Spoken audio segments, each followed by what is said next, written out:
suruh pakai jilbab, akhirnya nggak karuan. Kayak kado lagi. Coba saya tarik dari ke belakang.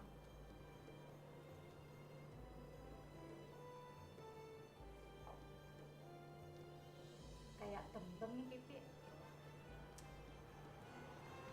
Coba saya doa.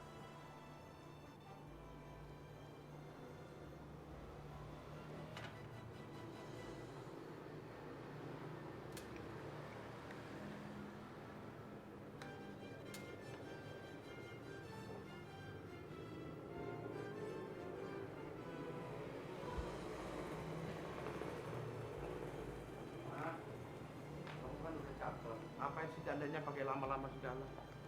Pak, dandannya sih udah dari tadi. Cuman gara-gara papa nih saya suruh pakai jilbab, jadi akhirnya nggak karuan. Lagi kamu pere-pere jambul, kayak burung kutilang aja. Coba kamu pakai jilbab merapat, kan kamu kelihatan lebih anggun.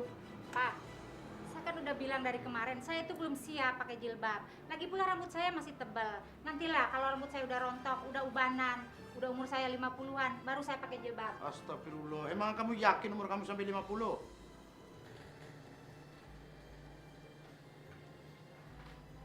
Nah, ayo Pok, ininya naikin. Terus diratain dulu ininya Pok. Ini ya atasnya?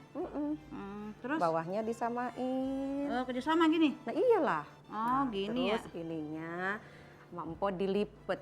Oh, ribet juga ya Bunda ya ke jilbab? Enggak, karena belum biasa aja. Oh ya? Pemirsa, belum menyapa pemirsa nih. Assalamualaikum warahmatullahi wabarakatuh. Bertemu kembali dengan Bunda Denok dalam kajian hati. Gimana? Masih ada yang ragu pakai jilbab? Atau malah takut? Takut dibilang tidak cantik, kurang keren, atau barangkali ada yang masih takut karena dianggap kuno dan ketinggalan zaman. Jangan-jangan ada juga yang dilarang oleh suami.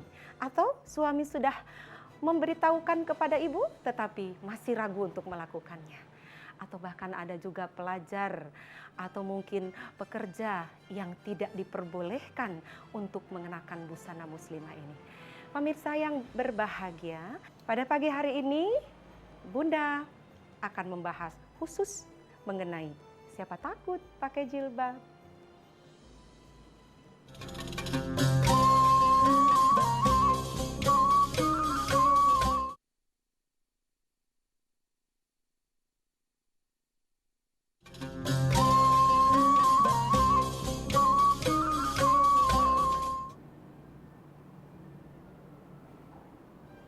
Bunda, hari gini kok masih ada sih pemerintah instansi yang melarang wanita muslimah menggunakan jilbab? Bahkan mereka dipecat dari pekerjaannya, Bun. Dan zaman saya dulu, Bunda, yang sekolah-sekolah di negeri swasta gitu juga gitu, Bun. Dikeluarin. Kenapa begitu sih, Bun? Begitulah Kak Ria, kita juga bingung.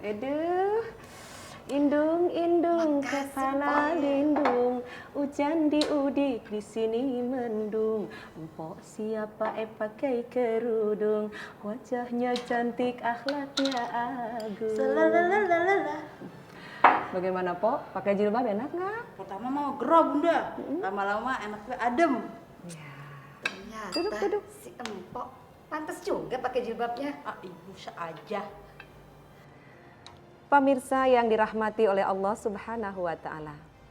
Tadi ada sedikit keluh kesah yang disampaikan oleh Karya mengenai masih ada pada saat-saat sekarang ini, apakah itu sekolah atau instansi bahkan perusahaan yang melarang kepada siswinya atau karyawatinya untuk menggunakan muslimah khusus dengan jilbab.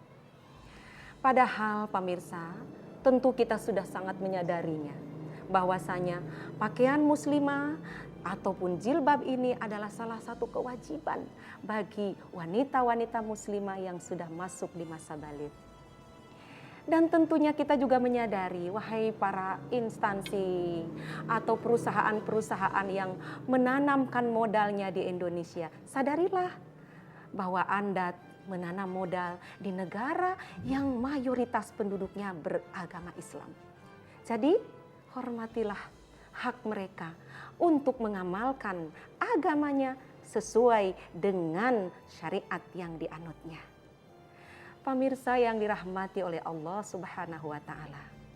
Namun ada juga di antaranya suami yang sudah ingin sekali istrinya terlihat cantik dengan jilbabnya, tetapi masih ragu kita mengenakannya. Alasannya, aduh terlihat kuno, tidak cantik, atau mungkin bla bla bla yang lain lagi alasannya. Ketahuilah pemirsa sekalian, memang tadi disampaikan oleh Empok, awalnya sih gerah pakai jilbab itu. Tetapi Bunda rasa gerah sedikit di dunia mah tidak apa. Masih bisa kita cari angin dengan kipas ataupun AC daripada kita terpanggang di dalam api neraka. Nauzubillahi min dzalik. Betul kan Karya ya? Iya Bunda. Juga dia mengatakan Bunda kalau yang jilbab itu nggak penting, yang penting itu hatinya yang dijilbabi, bukan kepalanya. Itu gimana ya Bun? Nah pemirsa sekalian, ini pun Bunda sering mendengar dari para ibu yang mengatakan, saya belum siap pakai jilbab, tapi kan nggak masalah lah dengan jilbab, yang penting hati yang dijilbabin. Subhanallah, pemirsa yang budiman, alangkah indahnya pertama kita dari lahiriah kita sudah mengikuti perintah-perintah Allah. Kemudian insya Allah batin kita pun akan terbimbing untuk senantiasa mentaati kepada perintah Allah. Mungkin awalnya terasa berat, mungkin awalnya dalam pembelajaran jilbabnya masih mencong sana, mencong sini, atau mungkin masih ada yang kelihatan belum sempurna. Tidak masalah, ini adalah proses pembelajaran.